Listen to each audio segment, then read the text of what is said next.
কোরআনে বর্ণিত আল্লাহ তাআলার ইসমে জাতের এই দুইটি নাম ধরে আপনি যদি কখনো দোয়া করতে পারেন, ইনশাআল্লাহ যখনই দোয়া করবেন আপনার মনের যেই আশা আছে সেই আশা আল্লাহ তাআলা কবুল করবেন, আর আপনি পেয়ে সাথে সাথে খুশি হয়ে যাবেন ইনশাআল্লাহুল আজিজ। আমি যখন এই নামগুলো বলবো সাথে সাথে দেখবেন অনেকের কমন পড়ে যাবে। এই ছোট্ট ইসমে জাতের দুইটি নাম আয়াতুল কুরসির মধ্যে আল্লাহ তাআলা লিপিবদ্ধ করে দিয়েছেন, এবং আয়াতুল কুরসি কিন্তু কোরআন আল কারীমে 3 পারার প্রথম পৃষ্ঠায় মনে হয়, খুব সম্ভবত প্রথম পৃষ্ঠায় আছে। আপনি যখন এই দোয়াটা অর্থাৎ এই দুইটি ইসমে জাতের নাম ধরে আল্লাহ তাআলার কাছে মোনাজাতের মধ্যে, ফর এক্সাম্পল আপনি যদি কোনো কিছু জান আর হালাল কোনো কিছু চাইছেন, ইনশাআল্লাহ আমি মোহাম্মদ শহীদুল ইসলাম একেবারে আত্মবিশ্বাসের সাথে বলতে পারি যে আল্লাহ তাআলা সাথে সাথে আপনার মনের আশাগুলো আল্লাহ তাআলা কবুল করে নেবেন। আপনি মুস্তাজাবুদ দাওয়ার মধ্যে আপনি সাথে সাথে পেয়ে যাবেন আর খুশি হয়ে যাবেন, কারণ আল্লাহ তাআলা বান্দার এমন কোনো দোয়া নাই আল্লাহ তাআলা কবুল করেন না। এই দোয়ার কবুল হওয়ার সিস্টেম হচ্ছে 3টা, হয়তো সাথে সাথে কবুল করে নিছেন আর আপনি পেয়ে খুশি হয়ে গেলেন, মুস্তাজাবুদ দাওয়ার মধ্যে পেয়ে গেলেন। আর 2 নম্বরে আল্লাহ তাআলা দোয়াটা কবুল করবেন, কিন্তু এমনভাবে আল্লাহ তাআলা কবুল করবেন যখন আপনার জন্য কল্যাণকর, তখন আপনার দোরগোড়ায় আল্লাহ তাআলা পৌঁছায় দেবেন। আপনি আল্লাহর কাছে 2 হাত তুলে দোয়া করতেছেন, কিন্তু এটা যদি আপনার জন্য কল্যাণকর না হয় তাহলে মনে রাখবেন এই দোয়াটা আপনার জন্য এখন কবুল হবে না, কিন্তু যখন কল্যাণকর তখন আল্লাহ তাআলা আপনার দোরগোড়ায় পৌঁছায় দেবেন। 3 নাম্বার, আল্লাহ তাআলা আপনার দোয়াটা কবুল করেন, তবে এই দুনিয়ায় যদি নাও করেন কিন্তু এর বিপরীতে আপনি আখিরাতে এত উত্তম কিছু পেয়ে যাবেন। দোয়াটা কিন্তু কবুল হয়ে গেছে, কিন্তু আখিরাতে এর জন্য এত উত্তম কিছু পেয়ে যাবেন যেটা আপনার জন্য একেবারে অকল্পনীয় হয়ে যাবে। এই জন্য কোরআনে বর্ণিত 2টি নাম আয়াতুল কুরসির মধ্যে আল্লাহ তাআলা লিপিবদ্ধ করে দিয়েছেন। ইসমে জাতের 2টি নাম হচ্ছে আল হাইয়্যু আল কাইয়্যুম, চিরঞ্জীব চিরস্থায়ী।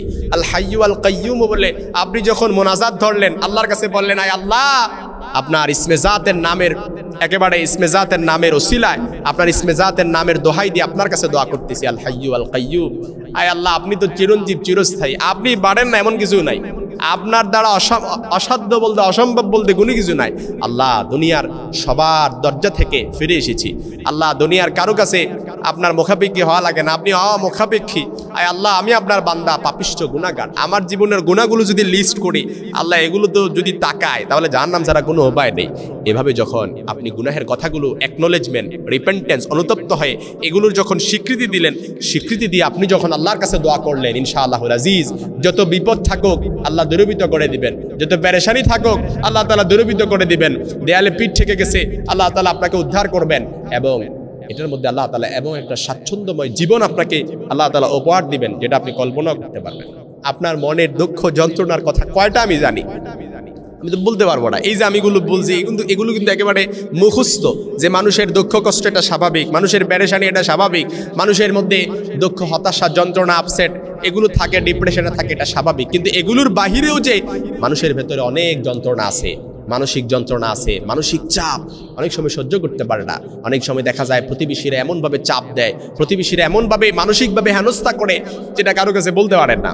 এটা খুব স্বাভাবিক হয়, মামলা মোকদ্দমায় জড়িয়ে আছেন, যেটা হয়তো আপনার মনের খবর আপনি কারো কাছে বলতে পারেন না, লোক লজ্জার ভয়ে কারো কাছে বলতে পারেন না, একটা চাকরি পাচ্ছেন না, লোক লজ্জার ভয়ে কারো কাছে বলতে পারেন না, ভালোভাবে জীবন আপনি বিল্ড আপ করতে পারছেন না, এটাও কারো কাছে বলতে পারেন না। ইনশাআল্লাহুল আজিজ যত পেরেশানি আছে, যত দুঃখ যন্ত্রণা আছে, যত বিপদ আছে, অল এভরিথিং, সব বিপদগুলো মাথায় নিয়ে একসাথে করে আল হাইয়্যু আল কাইয়্যুম এই নাম ধরে আপনি যদি আল্লাহর কাছে দোয়া করতে পারেন, ইনশাআল্লাহুল আজিজ আপনার মনের যেই আশা সেটাই আল্লাহ তাআলা কবুল করবেন। যে আশা বলতে অর্থাৎ যা আছে সাথে সাথে উস্তুজিব কবুল হয়ে যাবে, আর আপনি পেয়েও খুশি হয়ে যাবেন। সুবহানাল্লাহ বিহামদি। এজন্য দোয়া কবুলের সময়গুলোতে, বিশেষ করে জোহরের আগ মুহূর্তে, মাগরিবের আগ মুহূর্তে, বাইনাল আযানি ওয়াল ইকামা, আজান এবং একামতের মধ্যবর্তী সময়ে গলির বুলেট মিস হয়ে যেতে পারে, কিন্তু বান্দা যখন দোয়াটা করে এই দোয়াটা আল্লাহ তাআলা কখনো মিস করে না, কবুল করতে।